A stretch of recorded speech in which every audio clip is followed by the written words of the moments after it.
Sa ngalan ng Ama, ng Anak at Espiritu Santo. Amen. Tayo ngayon ay nasa unang linggo ng Kwaresma at tayo inaanyayahan na makiisa sa ating Panginoon sa kanyang mga gawain tungo sa pagliligtas at sa lahat ng tao. Sumayin niyo ang Panginoon. At sumayin niyo rin. Ang pagbasa sa Banal na Ebanghelyo ayon kay Marcos. Luwalhati sa iyo, Panginoon. Nang panahon yun, si Jesus ay dinala ng Espiritu sa ilang at 40 araw siyang tumigil sa ilang na tinutokso ni Satanas. Kasama ni Jesus ang mga hayop at pinaglilingkuran siya ng mga anghel. Pagkatapos sa madakip si Juan, si Jesus ay nagtungo sa Galilea at dito ay pinangaral ang Ebanghelyo ng Diyos na nagsasabi, dumating na ang panahon at nalalapit na ang kaharian ng Diyos. Magbalik loob kayo at sumampalataya sa Ebanghelyo. Ang salita ng Diyos. Purihin ka, O Kristo. Minamahal ko mga kapatid sa mananampalataya. Minsan ay may tinanong akong tao, bakit siya nalulungkot? At ang sabi niya sa akin, Father, may problema yung bida doon sa teleserye na aking pinapanood. At yung isang tao ay umiiyak minsan. Kako, bakit ka umiiyak? Father, parang maghihiwalay na eh. Kako, sino maghihiwalay? Para maghihiwalay na yung bida na nagmamahalan doon sa aking pinapanood na teleserye. Pinamahal ko mga kapatid, bakit maraming mga tao ang nag-aaksaya o ginugugol yung kanilang mga panahon sa panunood ng teleserye? Batang Quiapo, Can't Buy Me Love. Bakit nila pinapanood ito? Bakit kung ano yung tema, kung ano yung emosyon doon sa teleserye yun, ay nadadala ng mga nanonood na mga tao. Katunayan nga minsan pagkatapos ng aking misa ng First Friday, ay dali-dali yung taong umaalis. Kako, bakit pinagmamadali? Father, magsisimula na yung pinapanood kong Korean teleserye. Pinamahal ko mga kapatid, parang kabahagi ng buhay ang teleserye yun. At hindi natin maaalis sa mga tao.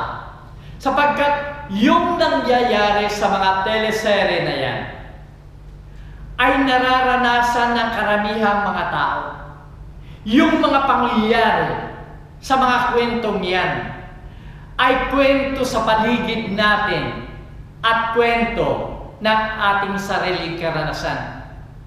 Karanasan sa mga problema na nangangailangan ng tulong o ipagtanggol, kaya tumihingi ka ng tulong, punta ka kay tanggol at ipagtatanggol ka nga sa Quiapo. Yung mga karanasan sa pagmamahal, yung mga karanasan sa pag-ibig, na kung minsan ay nilalayuan ka at ikaw ay nagdaranas ng hirap, subalit patuloy ka pa rin nagmamahal at umiibig. Yung mga nagmamahal, natutungan ka ng pagmamahal, subalit pinaghihiwalay sila ng tadhana o kaya pinaghihiwalay sila ng mga tao nga sa paligid nila. Ito'y karanasan ng marami sa atin. Kaya kung napapanood sila na ito, umiiyak sila, nalulungkot sila sapagkat nare-relate nila yung kanilang buhay at karanasan sa mga kwento ng teleserye. Minamahal ko mga kapatid, napakaganda kung ang ating pag-relate sa mga kwentong ito ay relate natin din sa kwento ng banal na Ebanghelyo ngayon, ang karanasan ng ating Panginoon. Kung magagawa lamang natin na yung ating iniiyakan, yung ating pinoproblema sa mga kwentong yan, ay ganun din ang gawin natin sa karanasan natin at karanasan ng ating Panginoon. Napakaliwanag ngayon sa banal na Ebanghelyo kung ano ang nangyari. Dinala ang ating Panginoon sa ilang sa wilderness ng Espiritu. Ang wilderness ay lugar ng pag-iisa. Naroon ang katahimikan, solitude. Subalit sa kabila ng katahimikan na yan na maaari kang mag-concentrate o magdasal, ay naroon din sa ilang na yan yung mga hayop. At ang hayop na ito ay kinakatawan ni Satanas, yung masasama na tumutukso sa ating Panginoon at nais gumawa ng kasamaan sa ating Panginoon at sa tao. Minamahal ko mga kapatid, kung ito ang karanasan ng ating Panginoon sa wilderness o sa ilang, ganun din ang nangyayari sa kapanahunan natin ngayon. Kung may tukso sa ating Panginoon sa lugar na yon, sa panahon natin ngayon, sa ating kinalalagyan o kinatatayuan o kung saan tayo man nabubuhay, ay mga may tuksong dumarating sa atin. Yung mga hayop na maaaring gumawa ng kasamaan ay nasa ating paligid pa rin. Mga hayop sa panahon natin ngayon, yung masasamang tao na pumapatay ng kalangkapwa nang walang kadahilanan o napakaliit na bagay lamang. Yung mga tao na nagpaparusa ng kalangkapwa, nang aapi ng kalangkapwa, ay nasa ating paligid pa rin ngayon. Kaya pwede nating i-relate. Sino yung mga tao sa ating paligid na pumapatay?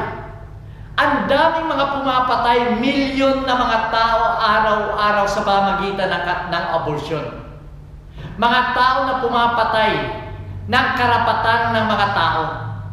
Mga tao na gumagawa ng batas, na binabaluktot yung aral ng ating Panginoon, at dahil dito nagkakasala ang ating Panginoon.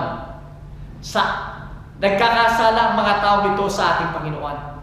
Minamahal ko mga kapatid, ito yung mga tao na nasa ating paligid. Mga drug lords na siyang pumapatay, maaaring hindi pisikal na katawan ng tao, subalit pumapatay sa kinabukasan, sa mental ng tao. Sila ang pumapatay upang magkaroon ng kapayapaan ang isang pamilya, ang isang community. Ang lahat ng ito'y kasamaan na nasa ating paligid na naranasan ng ating Panginoon doon sa ilang na yan. Mga tao, mga opisyal na nagiging corrupt, at dito ay nagagawa nilang kunin yung para sa kalangkapwa. Mga tao na nagpapahirap ng kalangkapwa dahil hindi nila ginagampanan ang kalang mga trabaho at mga tungkulin. Minamahal ko mga kapatid, yung kapanahunan yun ng unang Kwaresma ay kapanahunan pa rin natin hanggang sa ngayon. Kahit makikita natin, ang ating Panginoon ay pumunta sa ilang na yan upang maranasan niya yung tunay na tukso at kasamaan. Hindi upang pigilin yon, kundi gusto ng ating Panginoon na maranasan at magawa niyang lampasan ang mga tukso at kasamaang ito at huwag siyang mahulog sa kasamaan. Yun ang nais ng ating Panginoon. At ito rin ang magandang halimbawa na ibinibigay niya sa atin ngayon. Dahil ang daming tukso at kasamaan sa ating paligid ngayon. Kung minsan ang mga tuksong yan ay hindi na katulad ng mga hayop, kundi mabubuting tao sa paningin natin o sa harapan natin. Subalit sa kabila ng kabutihan yan kuminsan ay may kasamaan, may tuksong ibinibigay sa atin. At ito ang lalong nagpapahirap sa atin upang malampasan natin ang mga tuksong ito. Minamahal ko mga kapatid, napakaganda sa banal na ebanghelyo ngayon sapagkat sa unang linggo ng Kwaresma ay ipinipresent sa atin, ibinibigay sa atin ang mga pagbasang ito, ang karanasan ng ating Panginoon. Sapagkat gusto natin na samahan ng ating Panginoon sana sa Kwaresmang ito sa lahat ng kanyang mga ginagawa. At kung ang kanyang ginagawa ay pinagsisikapang lampasan ang lahat ng tukso at kasamaan, ganon din naanyayahan tayo na gawin natin ito lalong-lalo na sa pagsimula ng Kwaresmang ito, upang sa ganon makita natin ang tunay na kaharian ng ating Panginoon. Napakaliwanag ang ginawa ng ating Panginoon kung papaano malalampasan ang tuksong ito. Sapagkat para sa iba ay napakahirap lampasan ang tukso. Kung minsan na nawawala na nga ng pag-asa yung iba na yung kasamaan ng mundong ito ay hindi na matatapos o hindi na kayang lampasan. Subalit napakaliwanag ng ginawa ng ating Panginoon. At dito sana natin i-relate yung ating buhay. Dito natin bigyan ng pansin sa ating buhay. Upang sa ganon, ang tukso, ang kasamaan na dumarating sa ating buhay ay ating malampasan. Anong ginawa ng ating Panginoon, minamahal kong mga kapatid? Upang malampasan ang lahat ng ito. Unang-una ay yung kanyang panalangin. Pumunta siya sa ilang na yon para manalangin. At ang panalangin niya ay patuloy siyang bigyan ng lakas ng ating Panginoon. Bigyan ng inspirasyon ng ating Panginoon.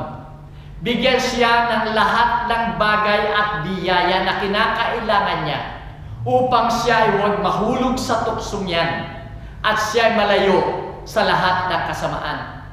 At ang ikalawang ginawa ng ating Panginoon ay yung pag-aayuno o kaya ay penance. Nasa kabila ng 40 araw ay nag-fasting siya. Naroon yung gutom, naroon yung hirap, naroon yung sakit. Subalit ang lahat ng ito ay inalay ng ating Panginoon sa kanyang Ama upang sa ganon mabigyan siya ng lahat ng kailangan niya upang malampasan ang tukso at kasamaan. Kaya sana minamahal kong mga kapatid, kung kaya natin i-relate ang ating buhay sa ating Panginoon, ganon din sana ang gawin natin. Manalangin tayo sa 40 araw na ito ng Kwaresma na sana ang lahat ng tukso at hirap, kasamaan sa ating buhay ay maalis sa atin, malampasan natin upang sa ganon kaya nating gawin ang ginawa ng ating Panginoon. Ganon din sikapin nating mag-ayuno upang sa ganon maramdaman natin yung tunay na karanasan ng ating Panginoon. At sa pamamagitan ng penance, pag-aayunong ito, pagbabalik loob sa ating Panginoon, magagawa natin na ang lahat ng biyaya ay makakamtan natin. Minamahal kong mga kapatid, kung ito ay magagawa natin, tularan ang ating Panginoon, makiisa sa kanyang mga gawain sa buong panahon ng Kwaresma. Dito natin makukuha at makakamtan ang sinasabi ng ating Panginoon. Nalalapit na ang kaharian ng Diyos. At ang kaharian ng Diyos na yan ay ating makakamtan sa kanyang muling pagkabuhay. Minamahal ko mga kapatid, sana tayo makiisa sa ating Panginoon sapagkat dito lamang natin matatanggap yung tunay na kaligtasan na dala niya at yung kaluwalhatian sa kaharian ng kanyang Ama. At away pagpalain kayo ng makapagyarihang Diyos, Ama, Anak, at Espiritu Santo. Amen. Pumayo na yung papaya. Salamat sa Diyos.